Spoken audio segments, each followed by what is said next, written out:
Who needs a drunk quintuplet swing when you have this?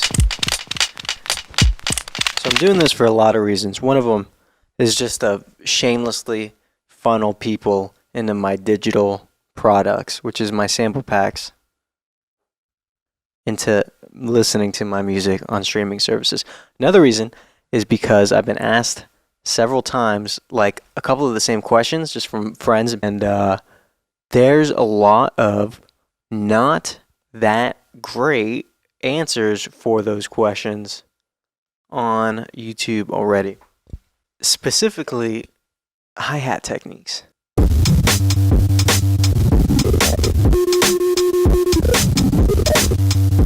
So if you have a sampler or a piece of gear like this, even like a MIDI keyboard, the first thing I tell anybody is just to play it out. And also, if you're going to use an SP404, the OG version, always, when you're recording any kind of drums, let me monitor this a little better. Always do remain vinyl sim and use a compressor on the vinyl sim, because then you get the ducking from the sidechain.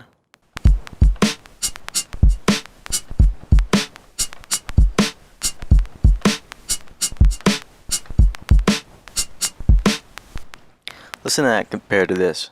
Just regular with it off. It's not terrible. But then with the vinyl sim on, remain vinyl sim, so it's on all pads. Turn the compressor up. Do whatever you want with the flux. I don't really use it, but the noise, sometimes I put a little noise in there.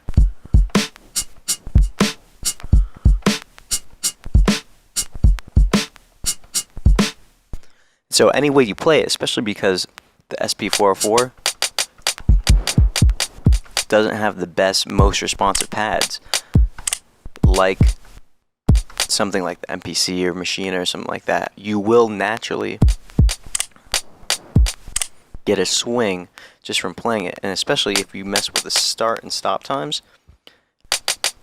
Say you take this one, is a pretty, as soon as you hit it, the gate opens. But if you take this and you take the start time back a little bit, now you can press it, the gate won't quite open for a second. So it already has a little bit of swing on it.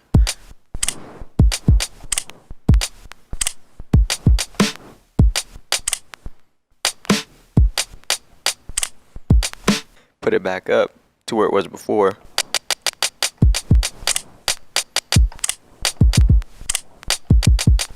So say you're not that great at finger drumming and you know it, and that's fine. There's a couple different ways to get the same kind of swing. So instead of, if you want to go to record mode,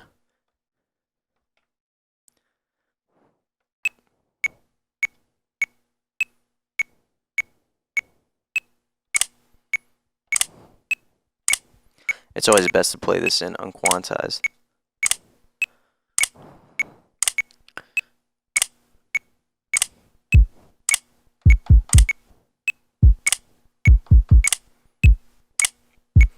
Right. What you can do is quantize the hi-hat to the 4 or the half beat or half bar.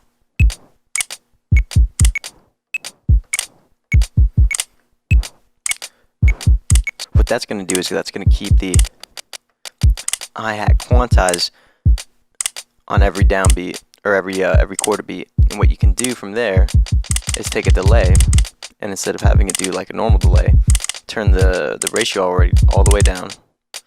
Make sure it's only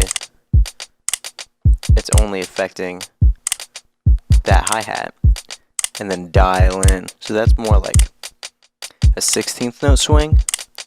But if we had a different tempo, and we need this to be an 8th note swing,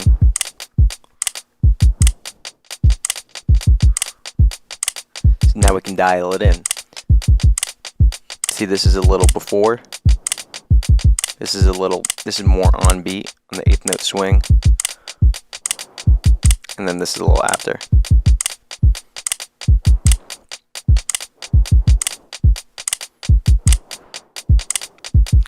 Now what you lose when you do that though is the compression from the vinyl sim. And if you're somebody that doesn't need that, I mean, you can compress it afterwards. You could send it to a compressor. If you have an SP403 and an SP404, and you're someone like YG Hypnos or Lame Lizzy, you don't need to have the vinyl sim on. You can run that with the delay into a different unit, an SP303 or something, and use that compressor.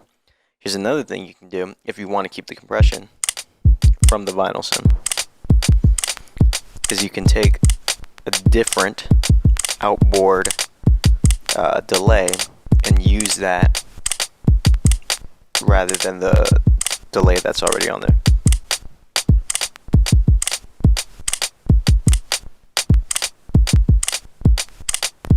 So let's go ahead and patch something in with a coma.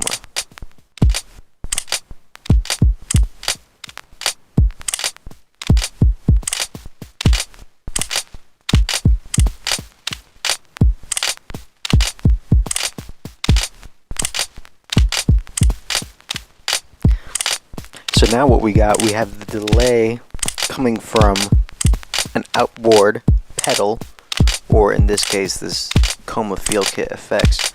What this is doing is it's taking the compressed signal, and I have this right here on my mixer on a send and return channel, so it's being sent to here and then being returned back this way, and I have an EQ on it, so I'm taking out the bass, so it's not affecting the kick drum.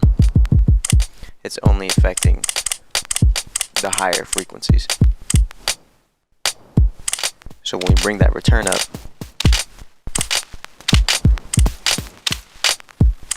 we have that delay, and that's making the hi-hat swing. And we can adjust that if we want. Turn the feedback up. Oh yeah.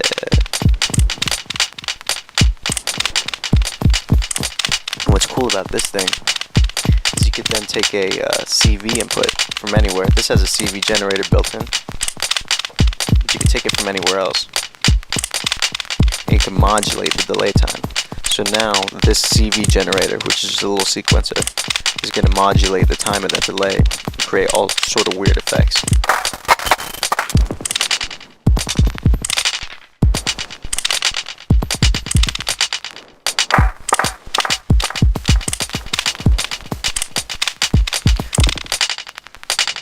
So now you don't even really need swing. This is fucking better anyways.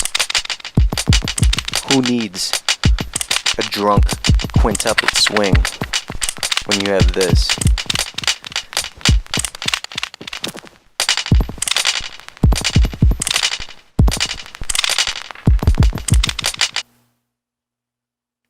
Okay, so there are a lot of cool things you can do in Ableton, obviously, because it's Ableton. You can do anything, which is sometimes not good because you want something that you can only do a couple things on.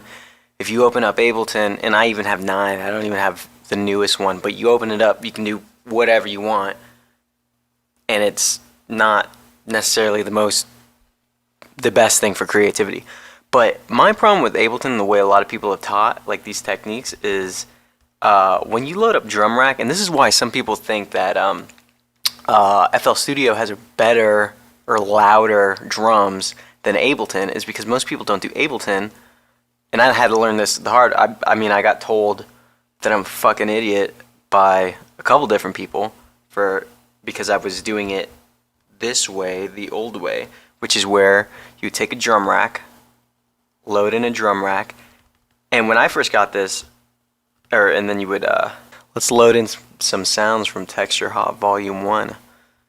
So the way I learned on Ableton, which is the wrong way, is just to put things in a drum rack and then make a MIDI clip and then whatever. Let me get a different hi-hat. or bring this down.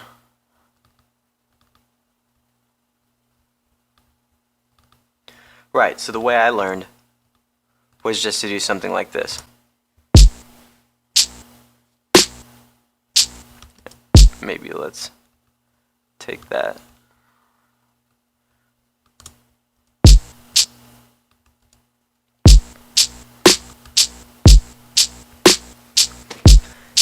This isn't wrong. I mean, don't not do this if this is the way you do this. But what the sampler does automatically is when you load in a drum, and you can see it right here, it'll take it and put it at -12. I don't know if Ableton 10 does this, but this is the reason why most people said or used to say or say now that FL Studio has punchier drums, is because they don't automatically take down your drums when you put them in a drum rack, and then all the processing you do on the drum rack after this is going to affect all the drums if you want one to stand out. I mean, you can individually process them, but what I would do when I first started was I would just come over here and fucking throw in fucking multi-band dynamics and a glue compressor and like all this other shit, and then just kind of squish it, and so it wouldn't sound good. And the way that I was told to get swing was to just go in here and grab hip hop 2 or some shit, you know what I mean? Which isn't, it's not, if it works, it works, you know what I mean? It's not wrong. This song is Texture Hop Volume 3, which is the song that's included when you buy Texture Hop Volume 3 on Bandcamp. This is how it sounds at one point.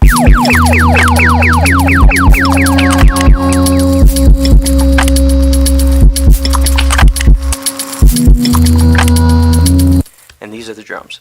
So what I started doing after being made fun of so many times was having all my drums in audio. And what that does, not only can you process each one of them on their own track, which, you know, some of these I do very little processing, because all of these drums, by the way, are available in Texture Hop Volume 3. That's where all the noises in the song come from.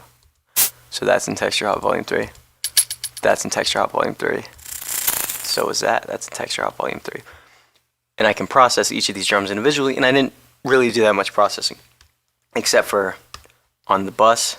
I did a little compression, saturation, side chaining this to a kick, which is not in this group, and then I think parallel compression with this tape. A tape plugin from Air Windows, which is great. I put everything into this parallel compression. But yeah, this is just the drums, parallel, slammed on a tape emulation. So, how you can achieve, or how I achieved a good swing was several ways. First of all, I layered a fucking ton of drums. This is what we were doing earlier on the SP. With no delay on, just as it is, I just took these hi-hats from my sample pack, put them on every 4th beat, just like a metronome. Then took simple delay on the 1, so it's a 16th note. If it was 2, it would be an 8th note. Turn the feedback up, which you don't have to do if you just want it to be right. But if you want it to sustain out and carry to the next quarter note, turn the feedback up. And if you have the dry wet pass 50%, what it's doing is it's going to make the one that's on the quarter note quiet, and then the 16th notes are going to be louder and then fading. So you get a natural swinging rhythm in the velocity, like a drummer does. The way you would have to do that if you were doing it in the drum rack and in the MIDI clip is you would have to come in there and literally, you know what I'm saying, draw in the notes like this, and then come here and then do this, you know, take them down and then manually do that. Right, but we're not doing that. here's another trick, something that Ableton does just in the simple delay, is right here where it's synced. If you just pull up a delay, it's going to be like this. So if you link it to where it's not doing different things in the stereo field, it's just going to be that right on the grid 16th note. One way you can make that swing is by pushing this up a little bit. So this is going to take it and increase it by a percentage in between 16th notes. So going all the way up makes it almost an 8th note. Going down makes it extremely fast. So you can do that with, that's a great way to get 8th note swing.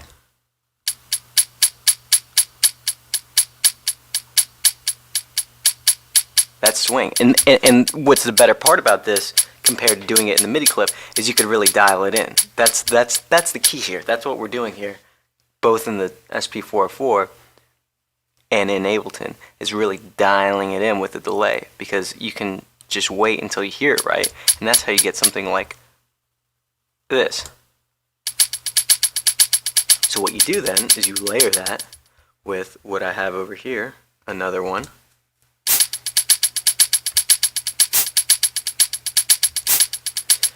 Maybe some Foley sounds from Texture Hop Volume 3. Oh, that sounds good.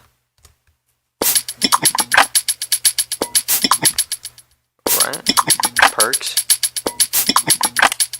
I don't know what this is. Oh, and then this is a snare. So I don't really have a lot of hi-hats. Now that I'm looking at it, I thought I did, but a lot of it's just percussion. What I did on top of that, which is what I do in most songs, is put something like this in here. So this Foley shaker loop, let's bring this in originally.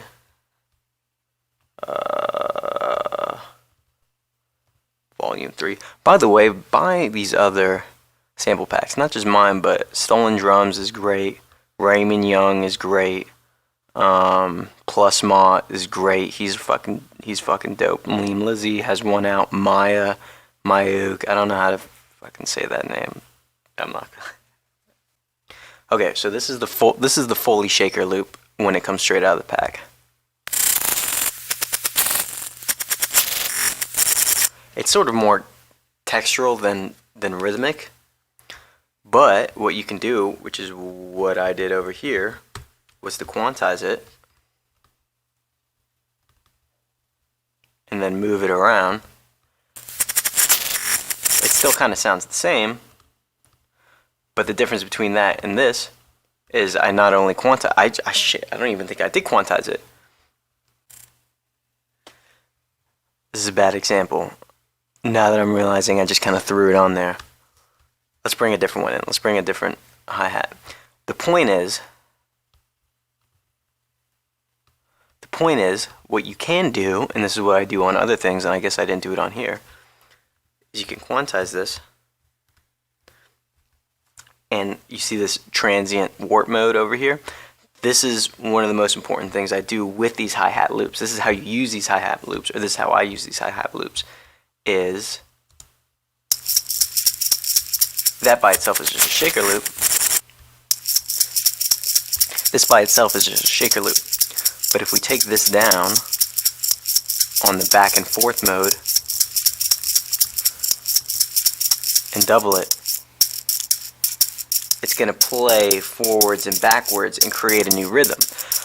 What else you could do is if we put this back and we just put it on the stop mode, we're now taking only the transients. So as where before we're getting that shaker, now we're just getting that hit. And this is something I layer in most of in a lot of the songs I do. In fact, let me pull one up where I've actually done that, because that would make a lot more sense. Okay, so this is a different example. This is probably a better example of this thing that I'm talking about. This, as you can see, is set up the same kind of way as the other one was. The other song is where I have my hi-hats and percussions in one group. I think this is more kicks and snares. I think there might be hi-hats in this other group. This is probably getting parallel compression, and then there's, you know, my other tracks, and some are in groups, some are not. It's like 24 tracks total. This is like an average. Your boy Paxson, this is just something I'm working on. I called it Nothing Drums because I think I was trying to do like a rhythm similar to Nothing Is Real, who's fucking great. He's another O-Town kid.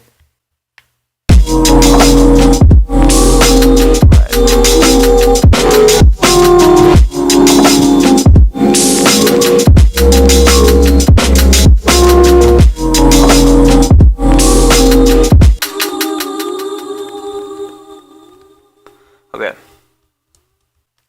Right here is from a hat loop, which I don't know what sample pack it's from, but I think it's like a lo-fi hip hop one. Lo-fi drum kit essentials. Don't remember getting it, but I have it. So this is what it sounds like on its own, and I've obviously done a couple chops, so I'm only taking some things out of it. Right. You get a lot of the crunchy sustain, the decay,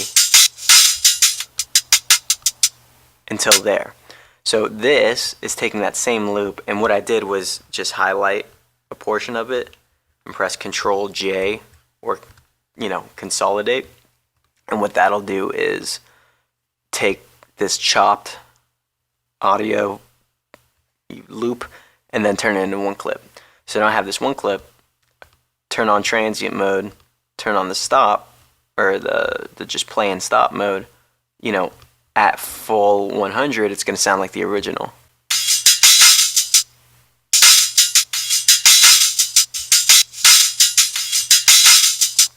Right, but if we bring this down, and this is a cool way to keep the same sort of sound, the same hi-hat sound, but then use it in a different context, because this is a different, like, 4-bar breakdown or whatever. It's going to sound different. It's going to sound like this. Just more staccato. Take it up or down. Right, and then what you can do from there, if we want to take the lesson of what we did a second ago, and put a delay on it, on an 8th note or 16th note, with that staccato, it sounds like this.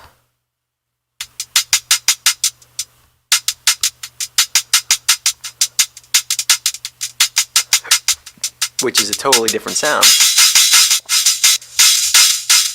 than what it originally was, which was this. Let me actually find the file itself.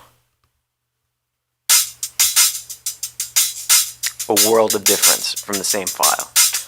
And that's the point. That's what we want to do with these sample packs anyways. We don't want to just drag and drop them. You can with mine, but you want to take them and do something different with them, kind of stretch them in a way and use them the way they're not necessarily intended. The last one. So I'm just bringing up VCV rack because I think it's one of the fucking greatest things ever and totally underutilized.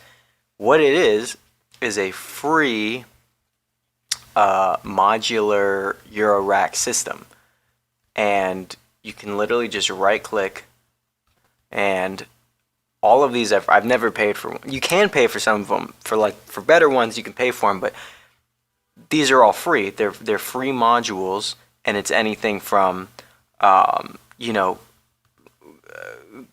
clocking devices to delays to CV, you know, sequential gates and sequencers and switchers, and like anything that you would find in Eurorack you can find here.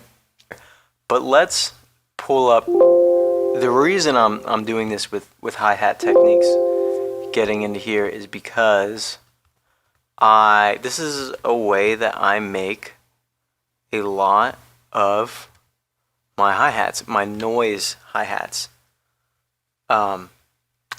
So, you know, there's two ways really that I make drums. One is with Foley, and then another one is through synthesis, and then, you know, you can combine those together.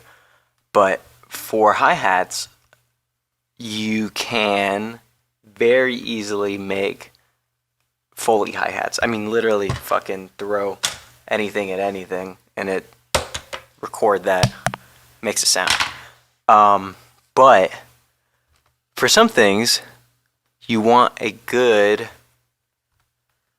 noise hat. So what I do in here is, there's two of these. So one of my favorite manufacturers of modules for VCV, I think he's gotten into actual Eurorack modules since he's been so popular on VCV, is the guy that makes Volt.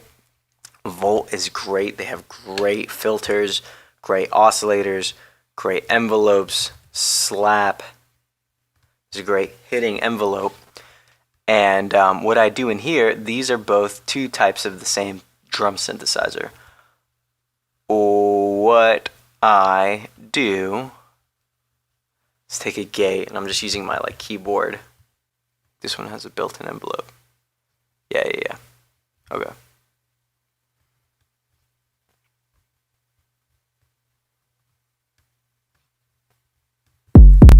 Right. So this is a way. I mean, automatically it defaults to a kick drum,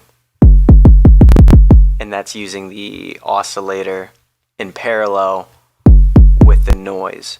So a real clicky drum, with a high.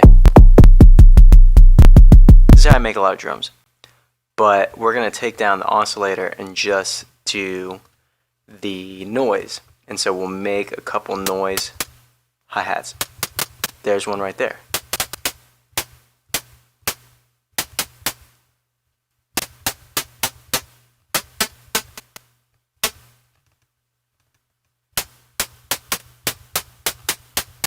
Try to make this tone.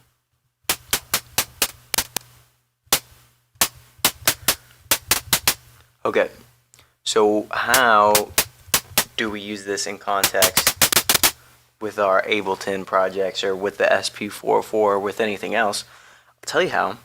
We can create a little sequence and make some pretty wild hi-hat loops just using a couple of these modules.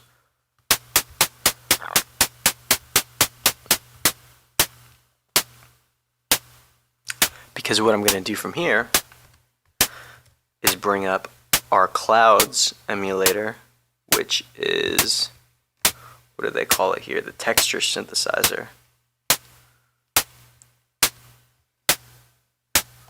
Right. And any sort of delay. All right.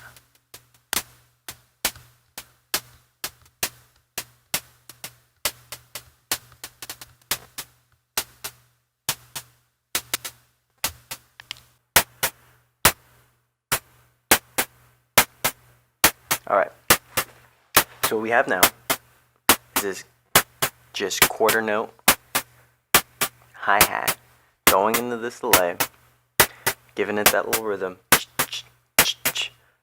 Instead of doing anything with the tempo, we're just free going 269 milliseconds, 276 milliseconds on the right side. This is a dual delay, so it's left and right have different delays. So right now we're getting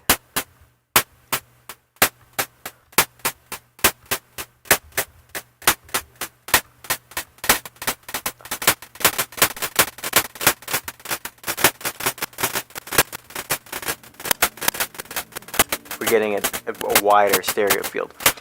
Where we can go from there is into the clouds emulation, which is a granular, or has a granular mode. Right.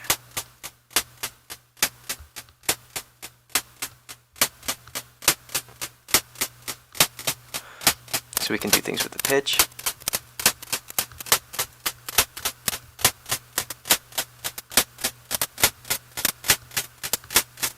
And the overall texture of that original sound, and then come back in here.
I mean, I could just sit here all day. That's what we're doing here. We're in VCV rack. Pretty much everything's out the window. All we're doing is experimenting. And let's take this other oscillator. Coming from the gate.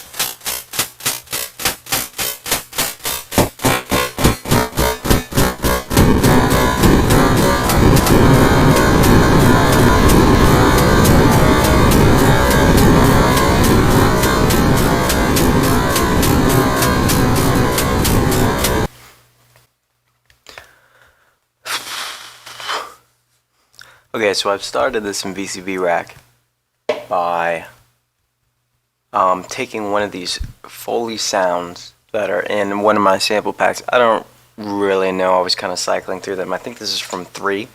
It's Foley Hat 3. And what I'm doing is sending it, I'm triggering it at a constant rate, and then half of that rate, so in the half beat in between the downbeat, I'm affecting the pitch and turning the pitch up.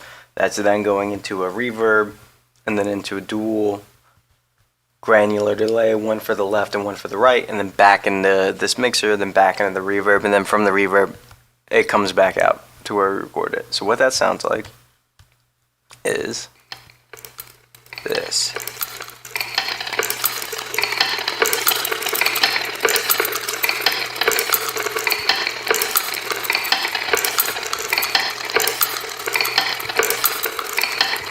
Basically, the whole purpose of this is just to have a texture that we can then go in Ableton and play with, rearrange, do whatever we want, which is exactly what I did with this one. Okay, so now we're in Ableton. And what we're going to do here is, or what I've already done, is build a little drum section with both that and some other stuff, the SP404, Coma Field Kit, and then some stuff within Ableton. But let's look at this in particular. This is that loop that I just made in VCV rack by itself. Right. And this group is getting sidechain and compression. So what I did is take that, warp it, quantize it, put it on transient mode, start and stop, take it all the way down. And what we get is that good sounding plate reverb from VCV rack, but just getting the transients. So it does sound like there's almost someone playing a tin pan in a room, and we're getting that room reverb already on it, and then taken down so we just have the rhythm of the transients. From there, what we're doing is processing it. That's what it sounds like by itself. Then we're going to add some multi-band distortion, trash,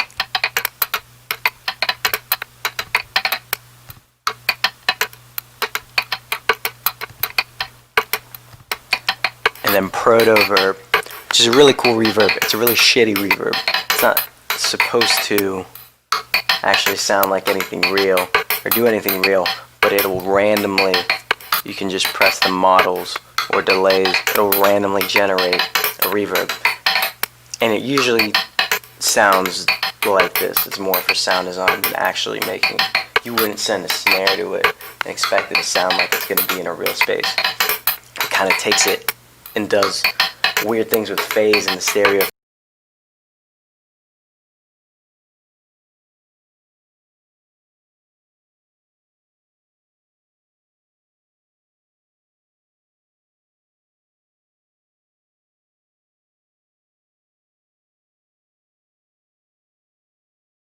And we're adding drums up here from the SP404, which sound like this.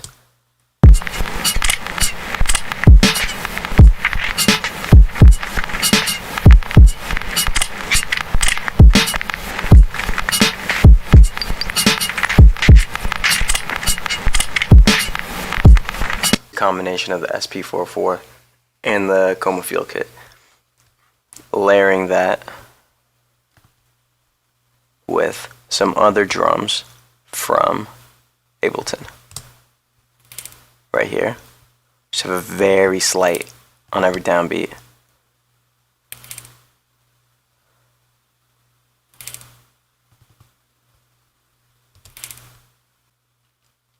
A very slight delayed hat right here.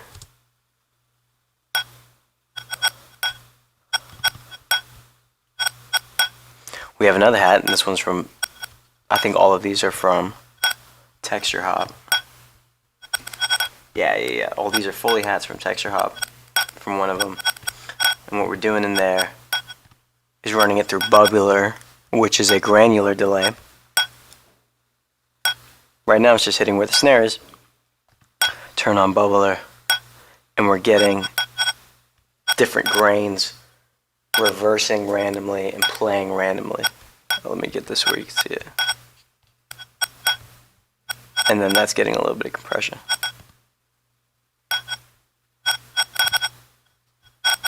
Right. And then so all that together sounds like this.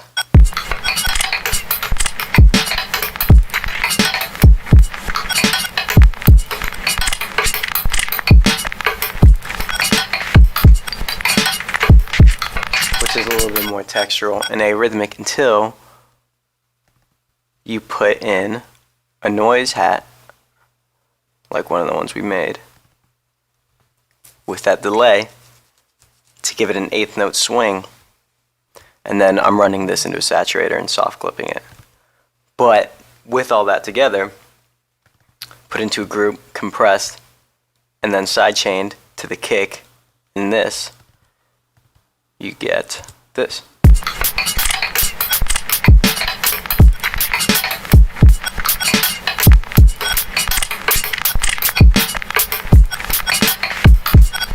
Which is a great start to a song, I think. It's a great drum beat. All we gotta do now is add some bass.